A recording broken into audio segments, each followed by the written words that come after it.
Bueno, ¿qué tal? Ahí me dicen que yo estoy, que ya me pueden ver. Es un poco rara esta modalidad, pero vamos a intentar que salga lo mejor posible. Bueno, en primer lugar, presentarme. Mi nombre es Ana Clara Piechestein, yo soy profesora de la Facultad de Derecho de la Universidad de Buenos Aires, en Argentina, y de la Universidad Nacional de José C. Paz, que queda en el conurbano de la provincia de Buenos Aires.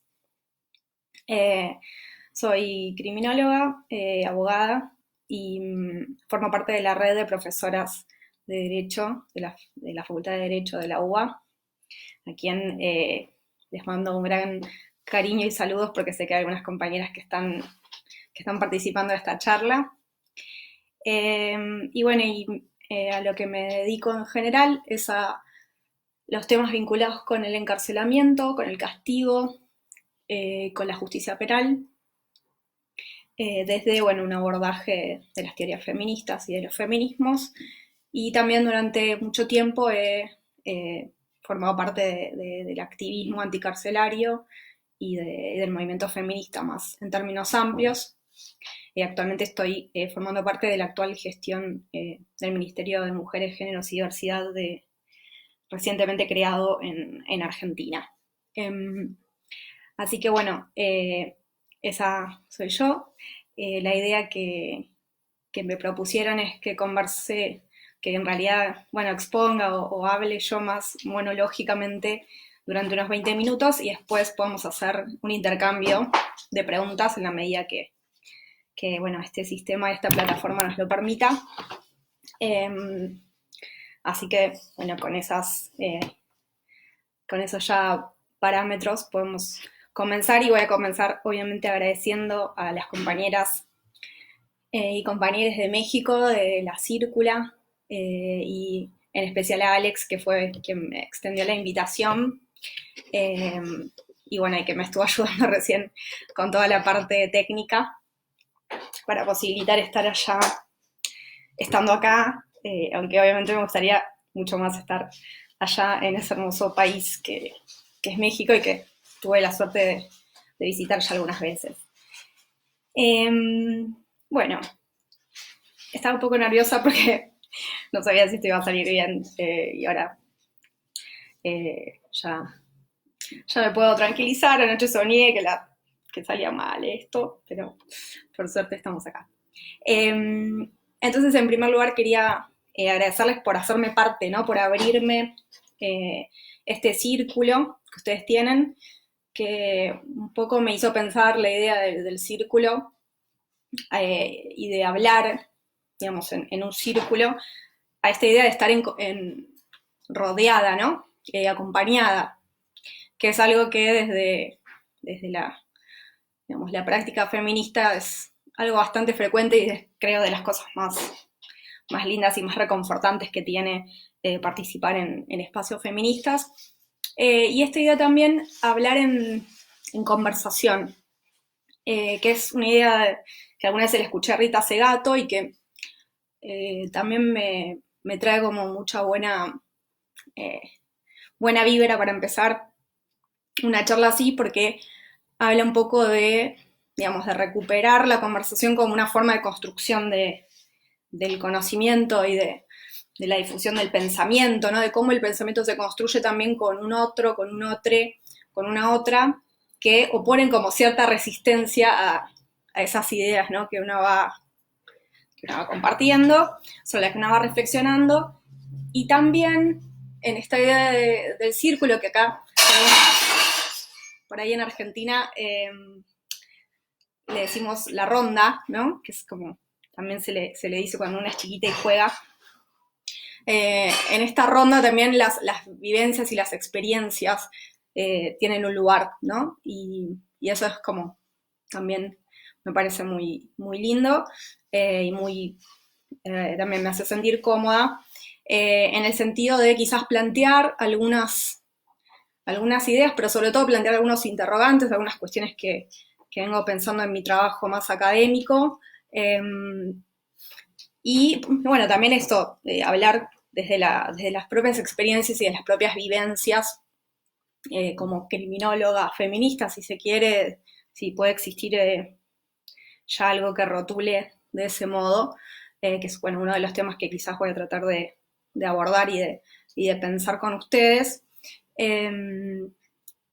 Y bueno, y de esta cuestión grupal, me parece que hay que rescatar también esta dialéctica, ¿no? De la construcción del pensamiento feminista, que también es muy, me parece muy característica. Para abordar un poco la propuesta del tema, que es críticas del feminismo ante la apuesta punitiva,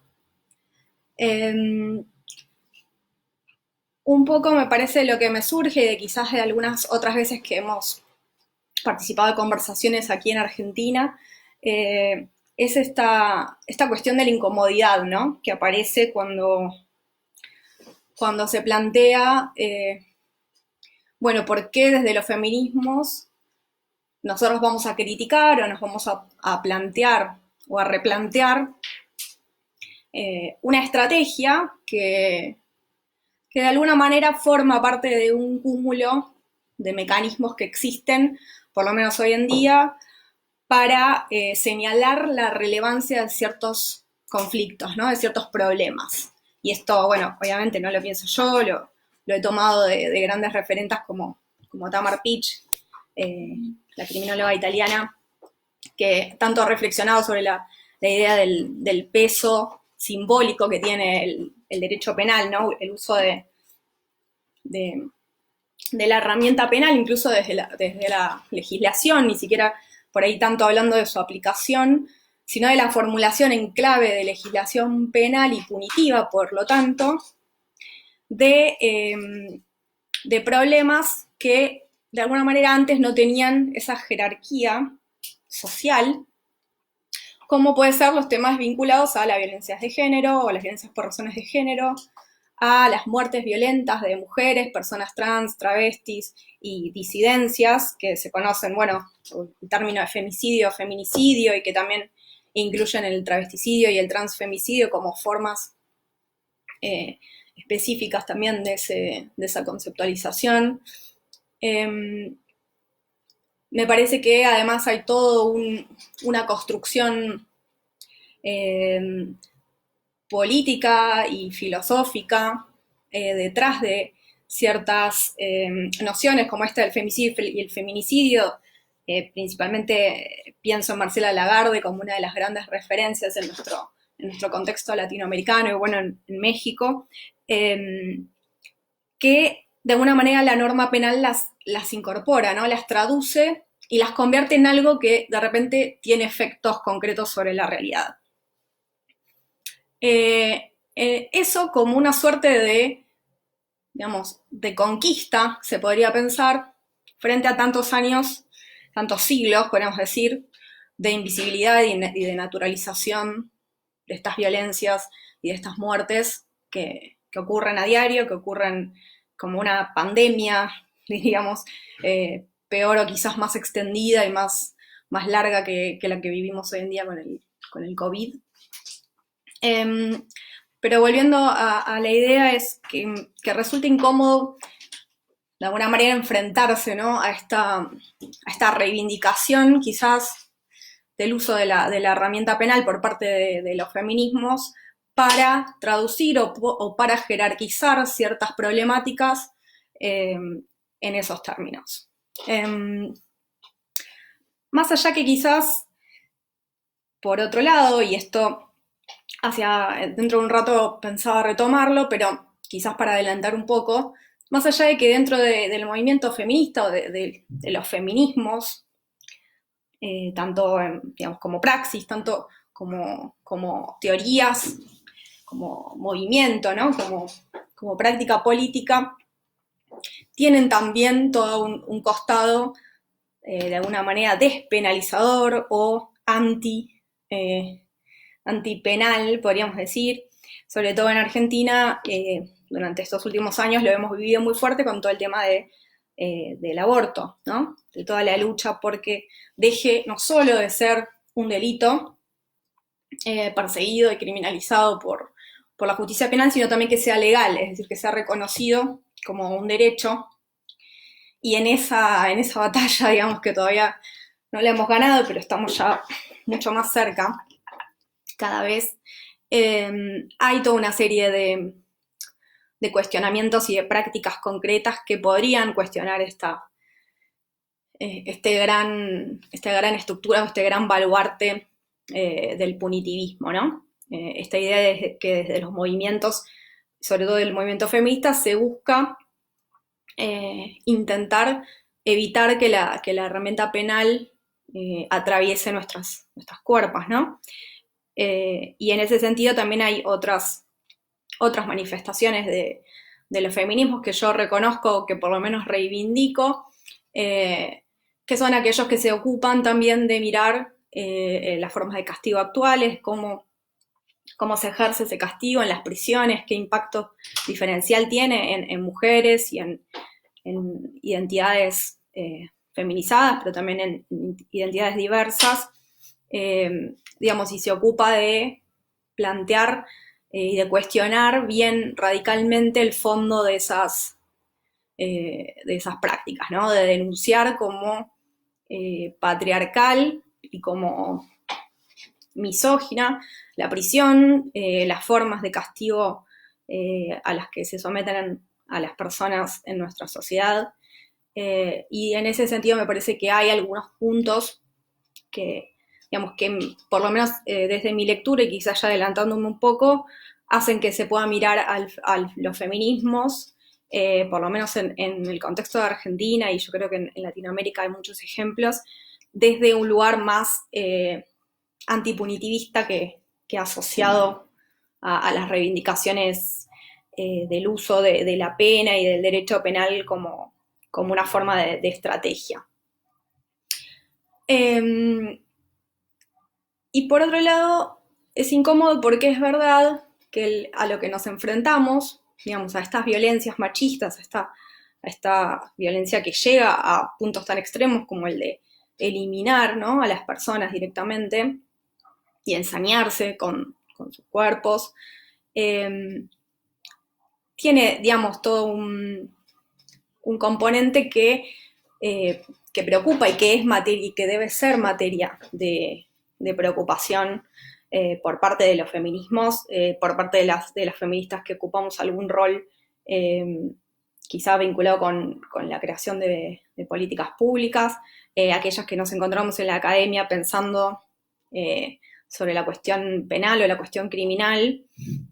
Digamos, es un tema que es realmente importante y que entonces a veces nos hace dudar acerca de si estamos apuntando bien los dardos, ¿no? Si estamos yendo contra algo que efectivamente tenemos que ir, o si bien no deberíamos estar por ahí tratando de velar porque se aplique efectivamente la legislación que ya fue sancionada, que persigue penalmente, digamos, los delitos asociados con la violencia de género, si no deberíamos estar más alertas o más vigilantes sobre el funcionamiento eficaz del sistema de justicia penal. Y bueno, acá se abren algunas paradojas, ¿no?, o algunos dilemas que quizás de alguna manera no son tan contradictorios o tan dicotómicos. Y en esto del pensamiento dicotómico también voy a volver hacia el final, ¿no? En el problema que trae eso a veces. En oponer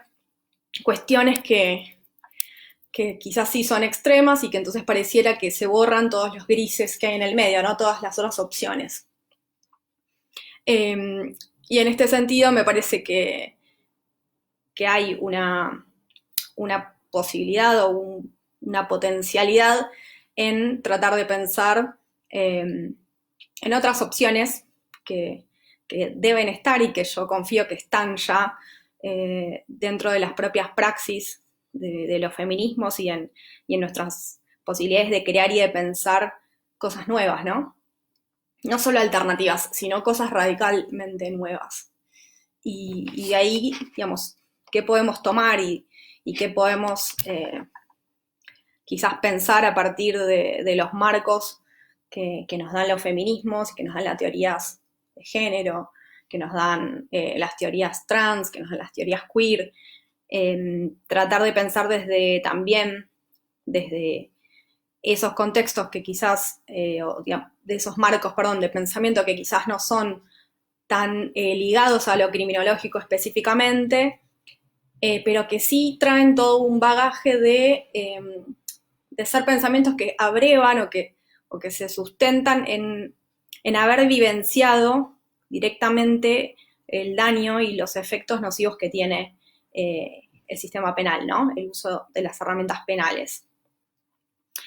Entonces, digamos, ni justificar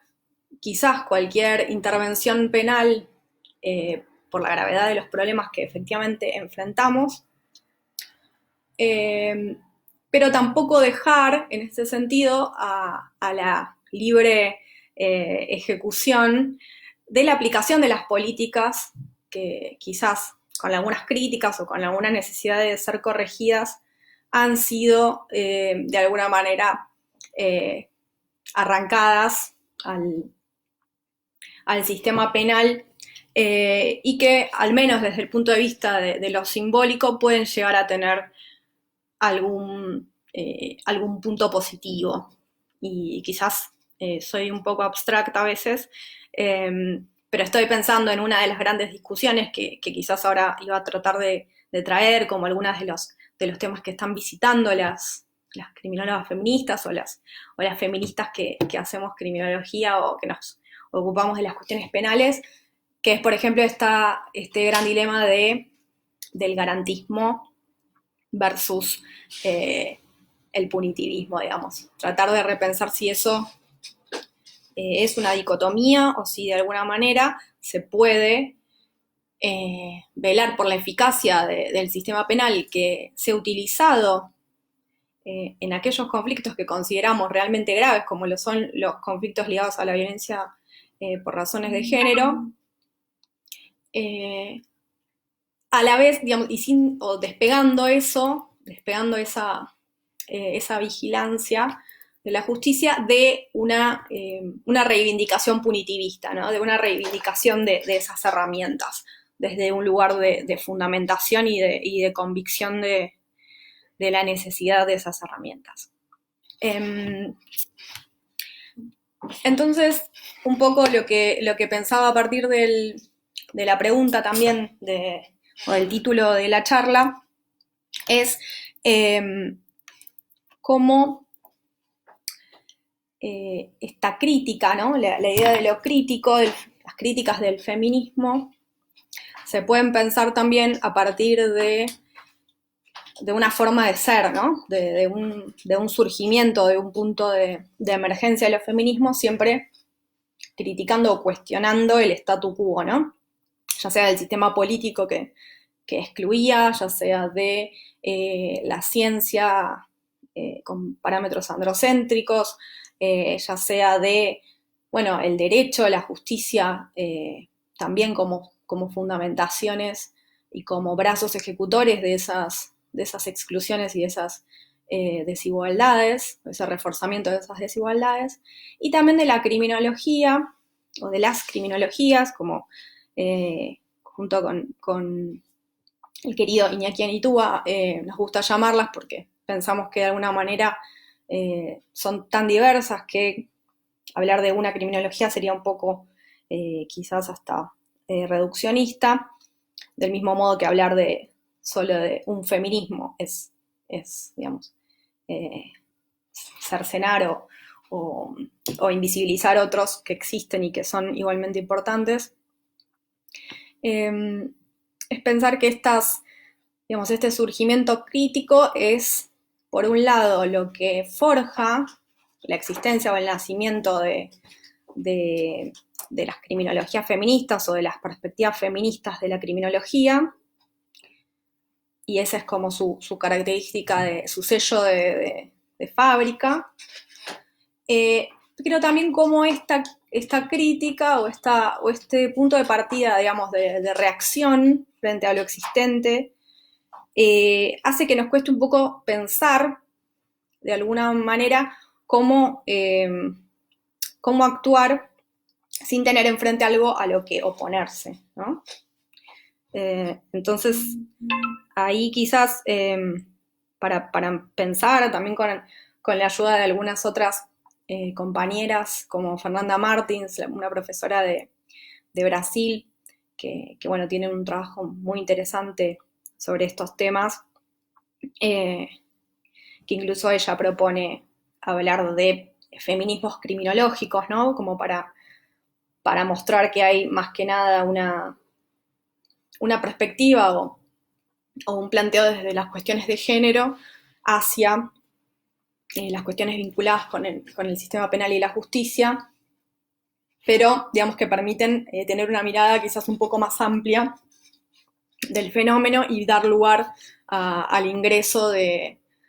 perspectivas que quizás son un poco más amplias que las que nos habilita justamente el formato en el que están pensadas las ciencias, en el que está pensada la criminología, como sobre todo la criminología crítica también, ¿no? Esa criminología de la que forma parte el garantismo, el minimalismo, el abolicionismo penal, y en la que muchos nos hemos formado y que también muchas criminólogas feministas se reconocen en esa tradición, sobre todo las criminólogas europeas más de la vertiente italiana y española, y en nuestros países latinoamericanos también, con Rosa del Olmo, con Lola Nillard. Pensar un poco en ese esquema de, bueno, reaccionamos, ¿no? Frente a una criminología, una ciencia, una disciplina que solamente piensa a las mujeres delincuentes como las prostitutas, solamente considera a las mujeres que se ven involucradas en algún conflicto o en algún hecho delictivo como víctimas, que de alguna manera también juega con estos dualismos o estas dicotomías que hacen que nos pongan en una posición o directamente de monstruos o bien de seres débiles necesitados de protección. Pero también, digamos, esta mirada que propone Fernanda es permeable a poder también incluir no solo la mirada de la mujer, ¿no? Y también este sesgo que ha habido durante la construcción de la criminología feminista en algunos países de quizás hacer también una reducción o perder la mirada más amplia y tratar de incorporar otras identidades y otras subjetividades, ¿no? Sobre todo. Sin hablar desde ya de la perspectiva interseccional y empezar a pensar en incluir otras razas, empezar a incluir las nociones de etnicidad, de clase, ¿no? Y toda otra serie de experiencias vitales que son, digamos, esenciales. Ya me estoy extendiendo bastante, me doy cuenta. Pero bueno, a lo que quería ir es a pensar esto, digamos, de cómo quizás al haber forjado o al haber sido tan entrenadas y estar tan con el ojo agudizado para encontrar la crítica y para, digamos, posicionarnos, porque era necesario en ciertos momentos criticar lo existente para encontrar aquello que quizás había sido dejado de lado, había sido invisibilizado durante tantos años. Tenemos una dificultad muchas veces de pensar quizás en términos propositivos o en términos de respuestas que no sean ya esa forma de respuesta prefabricada que viene de la mano de justamente estos esquemas que pretendemos cuestionar o criticar, ¿no? y ahí de nuevo el punitivismo y ahí de nuevo estos marcos de referencia que nos limitan, ¿no? Que nos limitan y a veces nos impiden encontrar soluciones más reales o más honestas para algunos de los problemas que atravesamos. Entonces, la propuesta era quizás también pensar qué era lo que estaban haciendo las criminólogas feministas hoy, cómo están construyendo esa criminología feminista,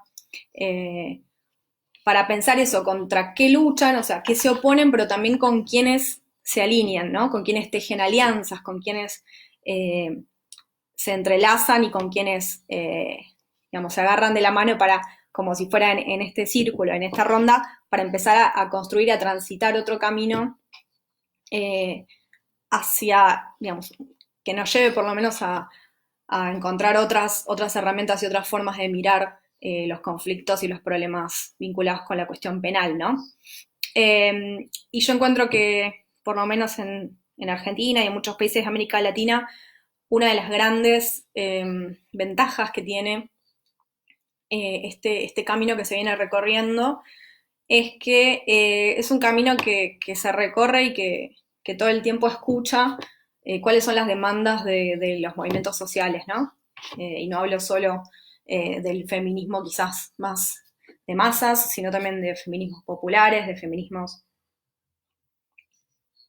negros, de feminismos de los pueblos originarios,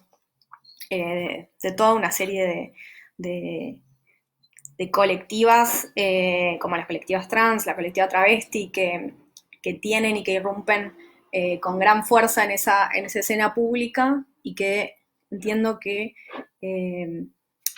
por lo menos desde la criminología académica o aquella que por lo menos intenta trascender un poco más los bordes de esos espacios, ¿no? A veces tan excluyentes, es que se escucha, digamos, y hay un vínculo directo, hasta incluso algunas, como les contaba al principio, porque formamos parte de ese activismo, entonces pensamos muchas veces la producción de conocimiento desde un punto de vista militante, y eso es algo también para reivindicar, ¿no? Que muchas veces esta forma de pensar el conocimiento desde el punto de vista androcéntrico es, bueno, la búsqueda de la objetividad, de la búsqueda de esa separación, ¿no? Y de esa falta de contacto con aquello que estudiamos o digamos, que investigamos, y por el contrario, me parece que tanto las metodologías asociadas a los feminismos o a todas las perspectivas feministas del conocimiento hacen hincapié en esa necesidad de estar comprometidas, ¿no? De que nuestra subjetividad también esté presente en aquello que decimos, en aquello que miramos, que describimos.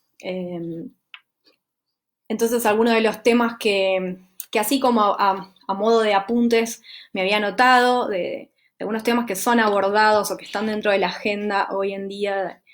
por lo menos de las criminólogas que tienen una perspectiva feminista o transfeminista, son esta idea de la justicia penal y el garantismo, como les decía, las cuestiones vinculadas a las cárceles y al castigo, los análisis de la aplicación de la legislación, ¿no? En términos de aquellas que sancionan las violencias por razones de género. Se ocupa también de pensar en términos de prevención, ¿no? De las criminalidades violentas, y esto hay cada vez más un campo fértil ahí para pensar otros modos de abordar y de prevenir los delitos de ese tipo. Como decíamos, también nuevas formas o sentidos de justicia, ¿no? Cómo pensar otros abordajes y otros sentidos que darle a aquello que quizás de hace muchos años está ahí y que ha producido a veces más daño que soluciones. También estos abordajes desde la perspectiva interseccional, antirracista, descolonial, que por suerte en nuestros países latinoamericanos ha tenido bastante desarrollo. Y también un poco los efectos comunicacionales de campañas, ¿no? Esta cuestión que en Argentina ha sido bastante debatida, que es el tema de los scratches, con todo el movimiento de No nos callamos más, que tiene algunas similitudes con el Me Too Estados Unidos y con algunos otros en otros contextos, y cómo se ha intentado analizar y pensar en los efectos de esto a nivel social, pero a nivel también del tejido de redes digamos, de redes, a través de redes sociales, a través de países, ¿no? Que estos movimientos logran. Las políticas de persecución de drogas y el impacto que tienen diferencial, todos esos temas que me parece que han sido objeto de análisis y de investigación de muchas criminólogas y personas del campo, me parece que hacen un poco a cómo se está pensando o qué se está intentando proponer, más allá de que todavía hay algunos, ¿no?, resabios de esquemas de pensar a qué reaccionamos, pero quizás hay ahí como un campo más esperanzador. También esto que hablábamos de la metodología, ¿no? Que por suerte se ve por lo menos una introducción de cambios, al menos en el contexto argentino, en el que la criminología siempre fue mucho más asociada a la sociología jurídica, ¿no? O quizás hasta incluso al derecho. Empieza a haber toda una búsqueda, una necesidad de estudios empíricos, de estudios que den cuenta de qué es lo que sucede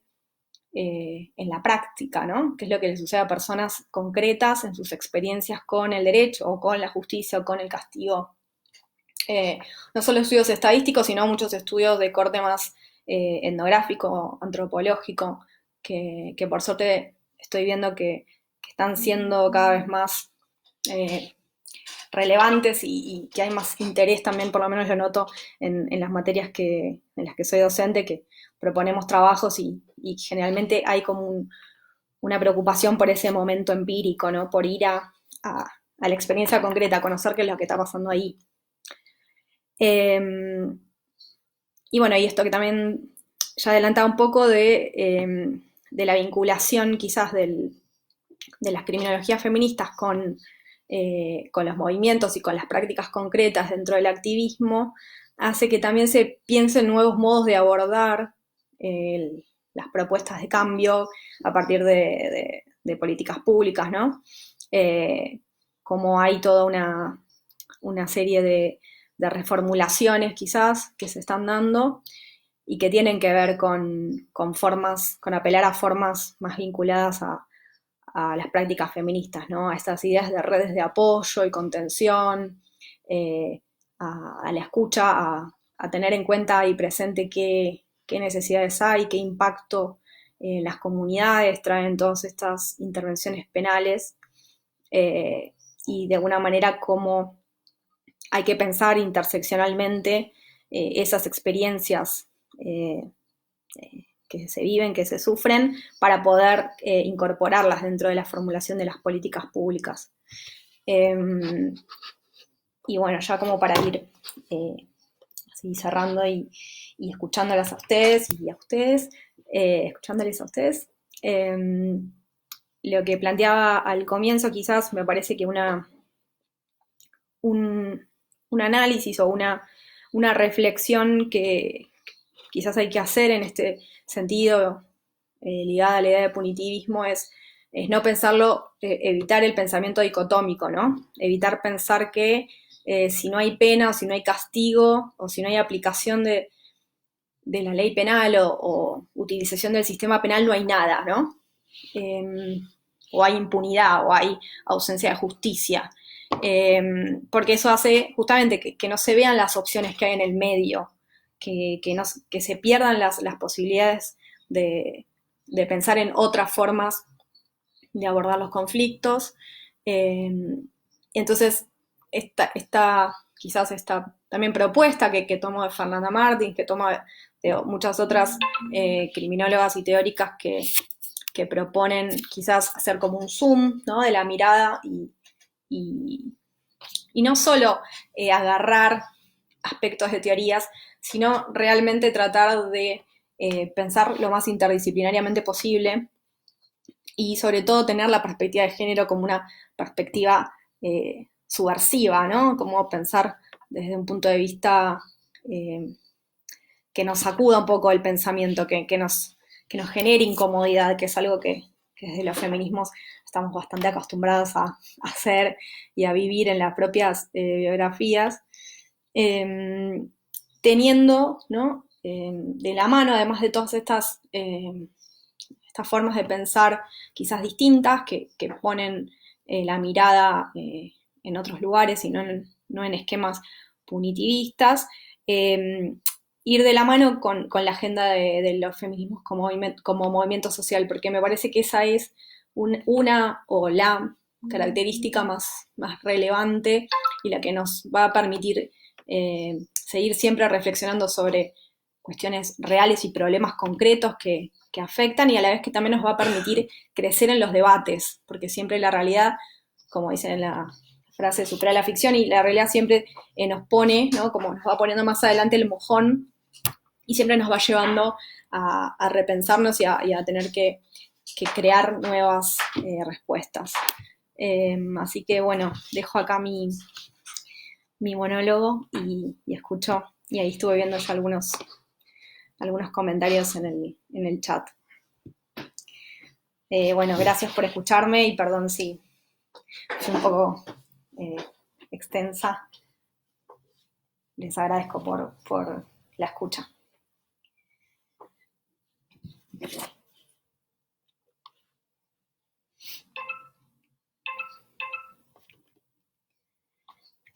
Bueno, ahí estoy viendo algunas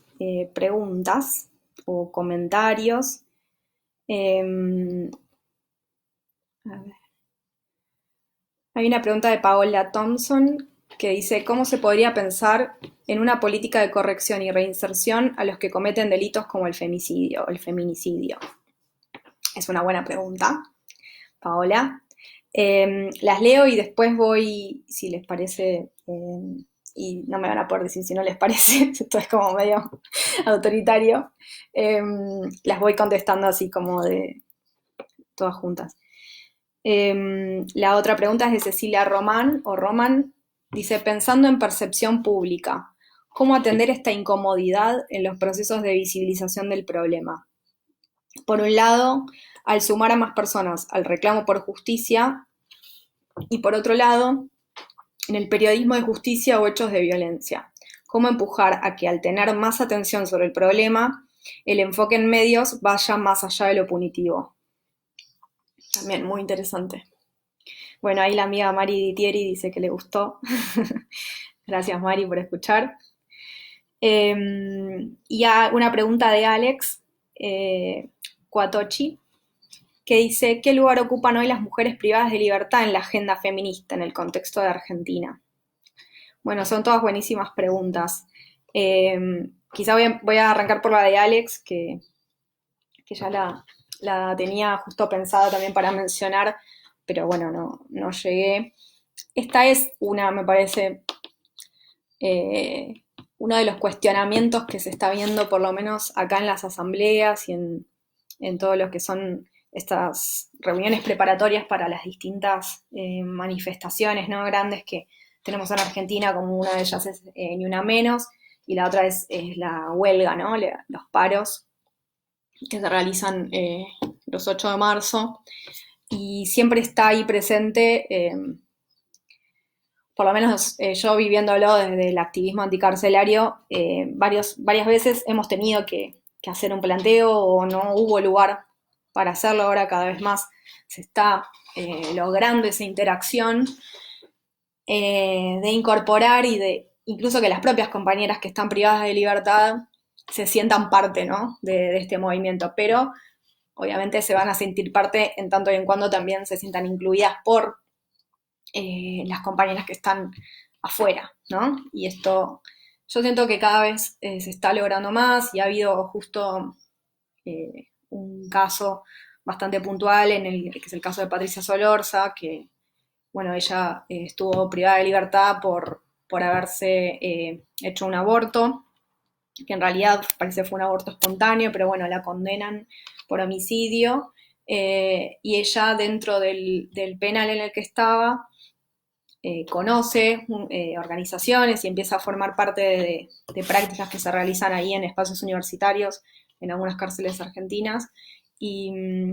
luego por una enfermedad la terminan internando y fallece en el hospital.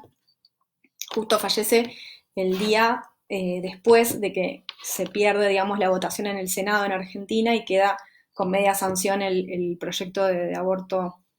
legal, seguro y gratuito. Y entonces, bueno, ahí hubo un comunicado y hubo bastante, digamos, quizás conexión entre el movimiento más amplio y las compañeras privadas de libertad. Pero yo creo que desde las criminologías feministas y desde las lecturas que hay, quizás un poco está muy presente en Brasil esta necesidad de vinculación, y me parece que a nivel de ideas y de potencial hay muchísimo que aprender de las compañeras que están privadas de libertad y de toda la literatura y el trabajo que se ha venido haciendo, ¿no?, desde la academia, porque realmente es un lugar, la prisión, en el que, digamos, todos los vectores de opresión se manifiestan de una manera totalmente brutal, y esas formas de resistencia que se construyen en esos espacios son, digamos, casi salvadoras, digamos, tienen un componente vital que me parece que es súper valioso como para incorporar a estas compañeras y para que nos enseñen, ¿no?, cómo es sobrevivir y resistir en esos espacios. La otra pregunta, que era sobre los medios, de Cecilia, con esto de la percepción pública, es cierto que es un problema, lo estamos viendo, desde algunos lugares más de la gestión, pero también se hace, digamos, se hace una mirada crítica de las organizaciones, sobre todo las que hacen monitoreos de medios, y esto es algo que también Rita Segato lo ha mencionado, de cómo esta forma de presentar los casos de femicidio, sobre todo, tienen como un componente de espectacularización y de alguna manera de amarillismo, que hace que pareciera que en definitiva no contribuye a visibilizar lo que quizás se quiere visibilizar, que es este componente estructural, ¿no?, de estas violencias, esta recurrencia,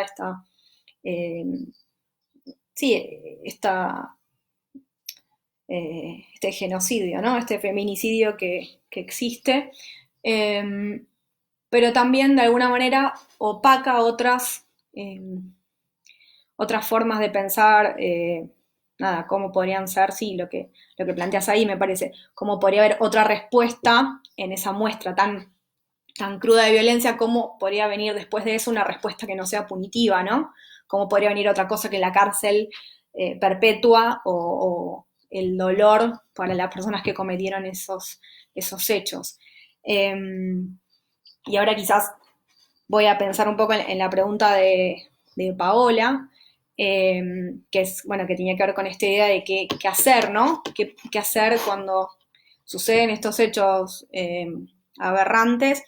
y, bueno, esa persona ingresa al espacio carcelario? ¿Qué pasa si hay algún tratamiento posible, si hay alguna idea de reinserción?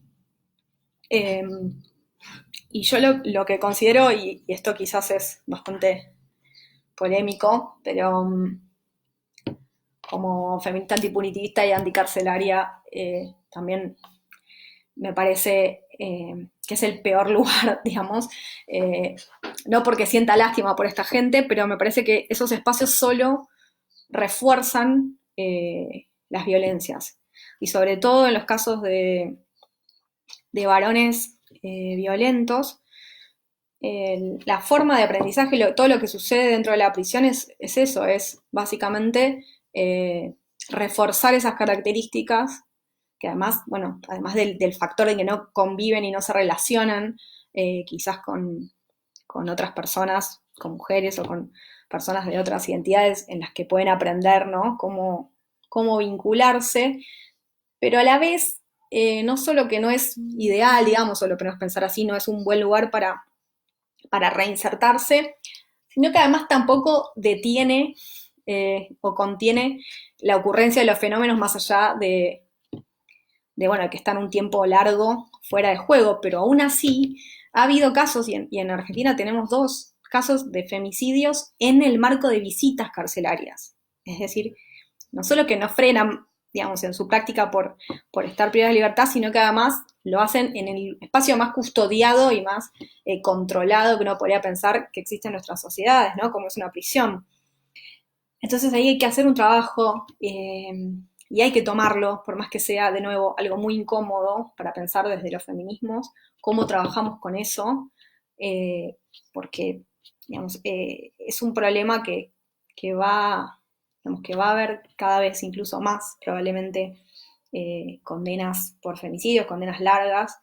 eh, porque, bueno, también hay un trabajo, obviamente, de visibilizar este problema y de que la justicia responda de determinada forma, pero, pero bueno, ese punto me parece que es como uno de los más difíciles, pero a la vez más importantes en los que hay que trabajar, ¿no? Ahí Ana Velázquez pregunta qué opinión del feminismo que tiene como apuesta principal generar nuevos tipos penales, aumentar las penas, crear registros públicos de agresores sexuales, cómo se observa eso desde Argentina. Bueno, esto me parece que es como que va al nudo, ¿no? Quizás de la disputa punitivismo y antipunitivismo, que es justamente lo que se podría llamar los feminismos punitivistas, que están presentes, quizás dentro del movimiento. Por ahí en Argentina no se ve tanto desde el punto de vista de las criminologías feministas, que la mayoría de las colegas que conozco, puedo nombrar, se reivindican como antipunitivistas o por lo menos como, digamos, con expectativas de que existan otras formas de lidiar con esto, pero sobre todo una gran compañera que yo admiro mucho, que es Agustina Iglesias Skulj, ha trabajado bastante sobre esta identificación de algunas, quizás son algunos grupos más de presión, ¿no? Más de lobby, que quizás también eso ha sucedido en países como Brasil, en todo el caso de la ley María da Peña, que, digamos, se construye atrás de reivindicaciones válidas, como decíamos, ¿no? De que estos temas sean tomados por la agenda, de alguna manera, de la justicia, y que, bueno, haya una persecución de la violencia de género como delito, pero detrás de eso, cuando se institucionaliza esas prácticas punitivas dentro del Estado con la justificación de combatir la violencia de género en sus distintas modalidades, eso trae aparejado digamos, grupos o conjuntos de personas que intentan empujar, ¿no? Eso cada vez más y que van encontrando nuevas justificaciones para aumentar el uso de esa herramienta penal. Por ejemplo, el caso que ella menciona siempre, y porque tiene también un trabajo de militancia con AMAR, con el Sindicato de Trabajadoras Sexuales de Argentina, que es, bueno, toda la discusión con los grupos más abolicionistas, que son, digamos, feministas, por, bueno, el uso de la herramienta penal para combatir la trata, que de alguna manera lo que termina sucediendo es impactando en las posibilidades de las trabajadoras sexuales que sí ejercen libremente el trabajo sexual, de hacerlo, e incluso le da más herramientas a las policías y al sistema penal para criminalizar a estas trabajadoras, porque digamos, con la herramienta de la trata, por lo menos en nuestra legislación, cuando se reformó, se omitió la figura del consentimiento. Y esto produce, bueno, toda esta tutela y esta idea de la víctima y de la victimización como algo como algo de estatus, ¿no? Como un estado del que no se puede salir y que no hay posibilidad de decir otra cosa, ¿no? No hay tampoco un reconocimiento de las distintas vivencias, de las distintas formas de atravesar las situaciones en las que se ve cada una. Gracias quien está fijando los comentarios, así los veo. ¿Qué opinas del uso de mecanismos alternativos de solución de controversias, círculos de paz, juntas restaurativas, no solo mediación, o más bien todos los demás que no son mediación, en los casos de violencia familiar. Yo en este sentido soy bastante seguidora de Encarna Bodelón, de la criminóloga catalana. Creo que hay que escuchar a las mujeres, creo que hay que escucharlas realmente, ¿no? No solo decir, bueno, usted venga, declare o diga lo que pasó, sino escuchar realmente qué quieren, ¿no? ¿Qué quieren que suceda? Y esto se está viendo bastante en Argentina ahora con todo este tema del aislamiento, estamos como muy pendientes de lo que está sucediendo en las casas, ¿no? Sabemos que hay violencias que se agravan por este aislamiento obligatorio, violencias que ya existían, ¿no? Dentro de las relaciones de pareja sobre todo, de exparejas, que la convivencia de algún modo agrava. Y hay muchos casos que las mujeres no quieren denunciar, pero no solo porque tienen miedo a las represalias o porque no quieren que la persona vaya presa, quizás. Quieren que cambie, quieren que deje de hacer eso, quieren que tome ciertas actitudes, quizás respecto de los lesijes o respecto de la convivencia del trabajo, a menos que sean casos, ¿no?, en los que la violencia ya es física, pero hay todo un otro, como decíamos antes, grises, ¿no? Hay todo eh, otras variantes de la violencia que no se responde, digamos, o que no necesariamente la respuesta punitiva o la detención de esa persona o el encarcelamiento son satisfactorias para esas mismas mujeres, ¿no? Entiendo que estás hablando de violencia familiar contra mujeres, pero yo estaría a favor de pensar, y realmente también hay un artículo interesante de Ileana Arduino, que quizás después se los puedo compartir, en una compilación de Julieta y Corleto, que habla de un fallo, que es el fallo Góngora, que dictó aquí la Corte, que de alguna manera obstaculizaba o impedía el uso de la probation en casos de violencia de género, y bueno, eso trajo toda una serie de discusiones, y yo al menos personalmente me posiciono a favor de que haya más opciones siempre. Y también ahora vengo viendo algunas experiencias en las que a partir de la probation a la persona, al agresor, digamos, se lo envía compulsivamente a círculos para el tratamiento de la agresividad, círculos en los que, digamos, o tratamientos o quizás algún abordaje más pedagógico en el cual, bueno, están obligados a reaprender y a desarmar un montón de prácticas y de estereotipos, pero también a eso, adquirir herramientas para comunicarse, para mejorar la forma de vincularse con otras personas, ¿no? Todo esto que sobre todo las masculinidades hegemónicas han hecho tanto daño y que, digamos, a veces cuesta relacionarse de otra forma que no sean formas violentas o agresivas. No quiero decir en este sentido que todos los casos sean así, que no es que, digamos, coincido que no es que los varones agresores o violentos se van digamos, a replantear de un momento para otro todo esto, pero por lo menos tiene que existir esa posibilidad, ¿no? Esas herramientas culturales y que están asociadas con otros abordajes, me parece que también tienen que ir en la escuela, que también tienen que ir en todas ¿no?, las facetas de la educación y del crecimiento de las personas. Bueno. Dice Dina Mirel que les comparta los textos que menciono. Desde ya me encanta compartir textos.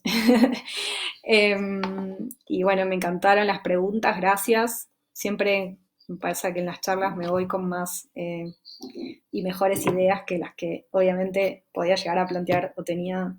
desde antes de comenzar. Bueno, me encantaría que la próxima sea visitándolas allá,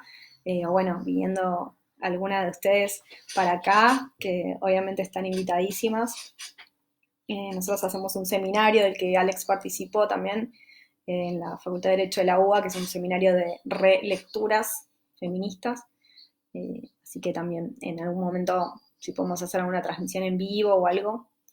nos encantaría contar con la participación de alguna de las compañeras.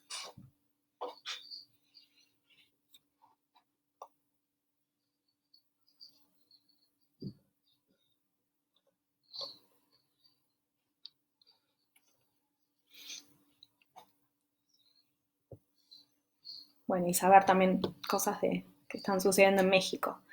de debates y de algunos movimientos que hay por allá muy interesantes también. Pero bueno, si después quieren contar o también pasarme ustedes algunos textos, serán muy bienvenidos.